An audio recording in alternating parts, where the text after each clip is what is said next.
Hi guys, good morning. Welcome to Kusinang UST. So for today's video guys, gusto kong i-share naman sa inyo yung aking menu for today. Ang tawag sa kanya ay Inusinang Talakito. Ayan. So yun yung nakikita niyo sa aking likuran. So mamaya ipapakita ko sa inyo kung paano yung proseso ng pagluto ng Inusimang Talakito. See you later guys. Bye-bye.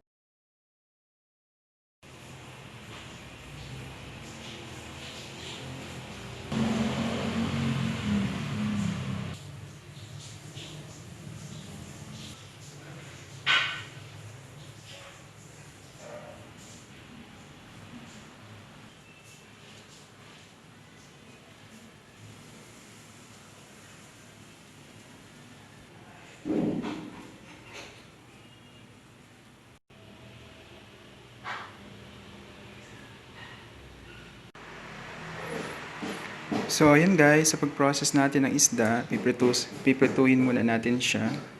So, ilagay natin siya sa kawali. Ayan, yung ating talakitok. Tapos, lagyan natin siya ng salt para may lasa yung ating isda. Before natin siya, syempre, piprituhin. Para ang purpose nun kasi is mawala yung langsa ng isda. Ayan. So, make it sure lang na okay yung paglagay natin ng asin. Ayan guys. So, nasa first part na tayo. Ayan. So, make sure lang na tama yung pag-asin, hindi masyadong maalat. Ayan guys.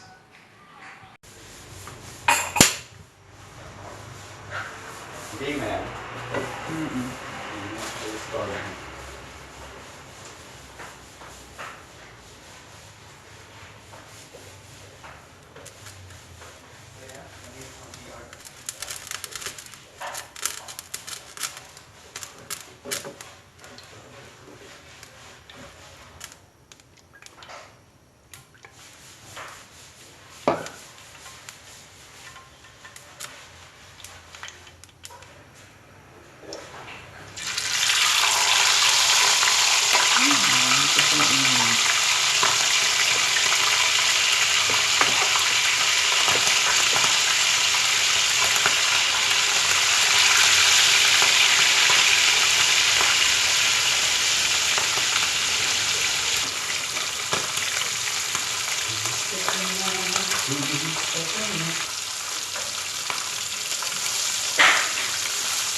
Ano lasa, guys?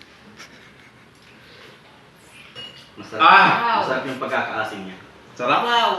Nanunuot. Naalala ko yung province namin. Naiiyak na naman ako.